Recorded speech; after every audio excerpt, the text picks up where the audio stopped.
When millions of Americans are coming to the president saying, our grocery prices are too high and inflation's getting out of control, we cannot afford rent, and the highest Google search right now is how to get a second job. How will I pay my mortgage next month? And all we get in return is another false promised $2,000 stimulus check. When we never got the $5,000 stimulus Trump promised after they fired hundreds of thousands of federal workers with Doge, neither did they deliver on their promised stimulus to women. The end result is what we have now, and that's a country that's waking up. Before, reporters were too scared to fact check Trump or challenge him on any of his claims. Now we see it happen left and right as the liars scramble to tell more lies. But nobody's buying it. The only ones affected by this is Maga, who is also leaving Maga. And at the very end of all of this, the only Maga that will be left is the lost causes. In this video here, you're going to see a Trump cultist telling us that inflation is way down. And we see that in September 2024 was at 2.4%. And now in September 2025, it is at 3%. Inflation is a lot higher and climbing.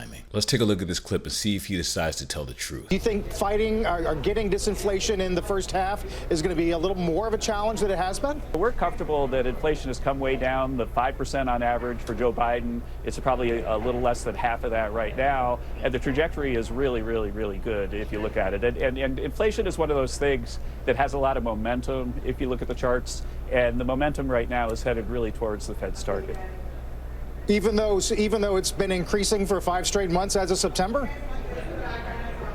Well, I guess if you look at it from January, there's ups and downs and seasonals. But yeah, it is surprised on the downside. People were expecting it to accelerate, and it didn't. And I think that is because this growth that we're getting is not from like printing a massive amount of government debt and sending checks to people like Joe Biden did. I mean, what a Freudian slip. What a moment of self-exposure. I don't think he actually knows what he's talking about. I don't think he's actually looked at any statistics. He just sat here and said that inflation is decreasing and people like where it's going. When in fact, the only reason inflation started decreasing is Trump announced he was going to place tariffs on other countries. So consumer spending came to a halt. And now we're watching the result of his tariffs take place. Furthermore, in the last 5 months, as the reporter corrected him on, yes, it is increasing. Actually, the last 6 months, because October's projected to be 3.1%. Based off of those projections, inflation is increasing. It's not way down. And then he panicked and said, this is totally not because of a massive amount of government debt and printing too much money and sending checks to people. I mean, talk about a confession. The problem with these people is all they know how to do is move the goalposts. And if you give them any type of pressure or kickback, they instantly crumble. And something very important to note is that when Biden took office during COVID, which Trump handled terribly, by the way, and from 2021 to 2023, inflation increased globally, not just the United States under Joe Biden. This was a result of COVID and was happening all over the world. It was a recipe for disaster for everybody. Now, if Trump had a professional economist to explain these statistics, he wouldn't have to get on camera and lie about inflation. Thank you, Jack. I would like to say that we inherited the worst inflation in the history of our country. We had inflation, the likes of which we've really never seen. They say 48 years, and I'll accept that, but I really don't. We had the worst inflation in the history of our country, and we had a expression that I used a lot, drill, baby, drill. And as you know, we brought fuel way down, the prices way down. And we don't do wind because wind is a disaster. It's a very expensive joke, frankly.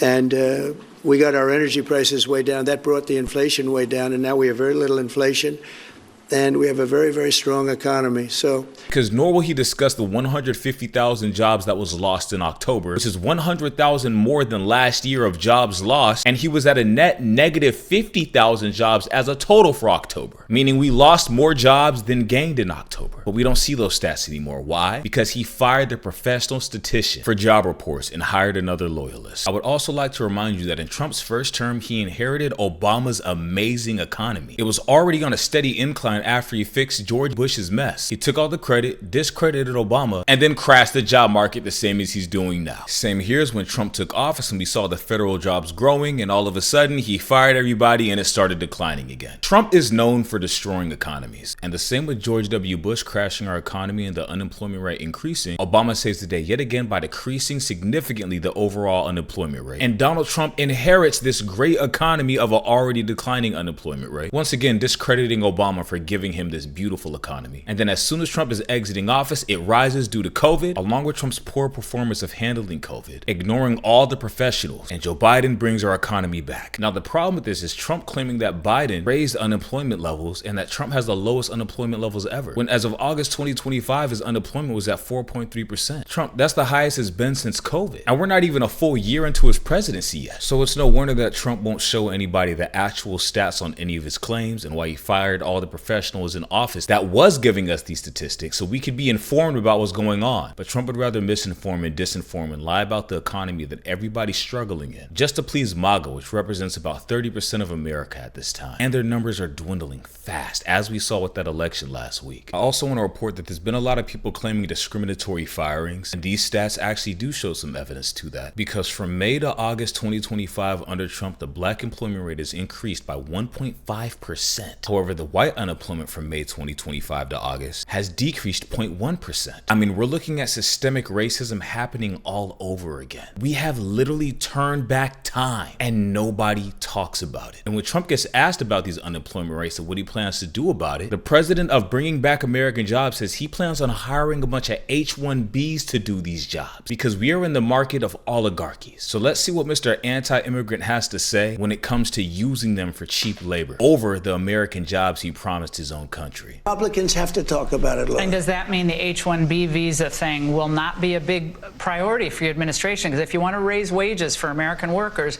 you can't flood the country with tens of thousands or hundreds of thousands of foreign workers. You also do have to bring in talent.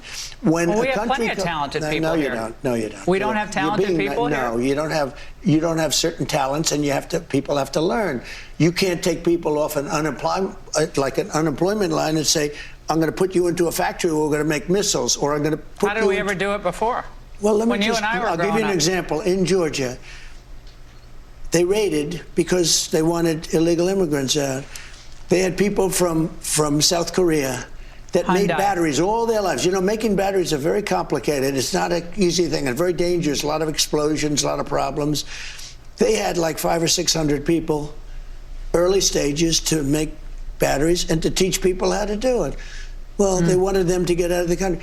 You're going to need that, Laura. I mean, I know you and I disagree on this. You can't just say a country's coming in, going to invest $10 billion to build a plant, and going to take people off an unemployment line who haven't worked in 5 years, and they're going to start making missiles. It doesn't work that way. So not only did Trump remove these illegal immigrants, accusing them of taking American jobs, but now he's replacing these American jobs these illegal immigrants weren't taking with more immigrants. Once again, stabbing Maga in the back, lying straight to their face and showing them total disrespect. I think this is the part where Trump forgets he's leading a bunch of Nazis that hate people of color. No, seriously, if this isn't about money, why do we have Americans with college degrees, certifications, master's degrees? For God's sakes, you're kicking them all off snap. The least you could do is fix the job market and hire the people that are qualified and consider the people that are willing to be qualified. Wasn't that the whole point of all of this? No, it was not. Fact of the matter is they can pay H-1B significantly less than they could pay an American to do a job. And they also have leverage over that H-1B because if that H-1B performs poorly, they'll just get rid of them, giving the H-1B more incentive to try to outperform on their job duties. This is about power, control, manipulation, and money. And it ends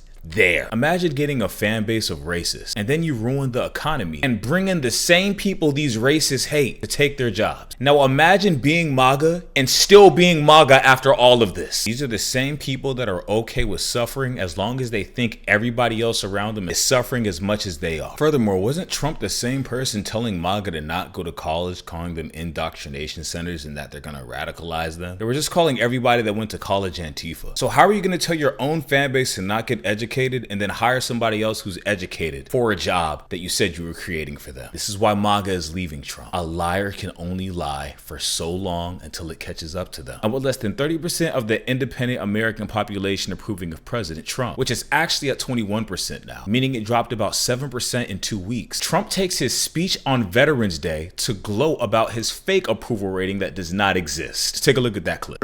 We have a 92% approval rating. We took that up from 38% from a certain previous administration that we won't mention. What I think Trump actually meant is he has a 92% completion rate of getting dementia. But we can't really be surprised at Donald Trump's actions when he called the military suckers and losers, saying what are they even getting out of serving their country, and allegedly claiming he didn't want to be seen with amputee veterans because it wouldn't be good for him. He was exposed by his former chief of staff. Let's take a look at this clip. Time ever, Kelly sets the record straight with on-the-record confirmation of a number of damning details about Donald Trump from background sources, including from a 2020 Atlantic story reported with unnamed sources by editor-in-chief Jeffrey Goldberg, including the stunning detail that Trump turned to Kelly on Memorial Day at Arlington National Cemetery in 2017 and asked, "I don't get it.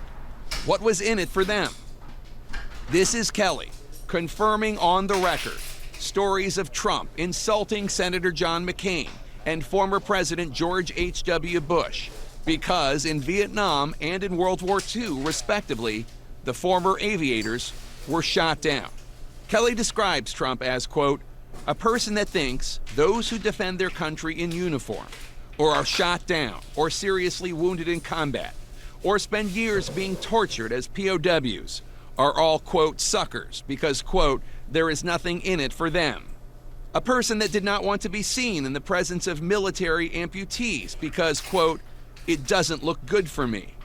A person that demonstrated open contempt for a Gold Star family, for all Gold Star families, on TV during the 2016 campaign. A narcissist not being able to understand a selfless action should be alarming to the entire country. Because if a narcissist doesn't understand selflessness, how are they going to lead or help anybody? As we've seen, with him blocking payment to SNAP benefits, shutting down the government, firing federal workers, and then replacing the same jobs he promised Americans were going to get with H-1Bs. And I could go on forever. Ruined the economy, increased inflation, increased grocery prices, got on TV and lied about it to look good. It just doesn't end with this guy. He even doubled down on this in the past, saying the Presidential Medal of Freedom is way better than the Medal of Honor. Veterans didn't like that too much, and here's what Trump had to say about it. So many veterans are upset about that, including here in Pennsylvania. No, I didn't hear that. I only heard, when I say better, I would rather in a certain way get it, because people that get the Congressional Medal of Honor, which I've given to many, are often horribly wounded or dead.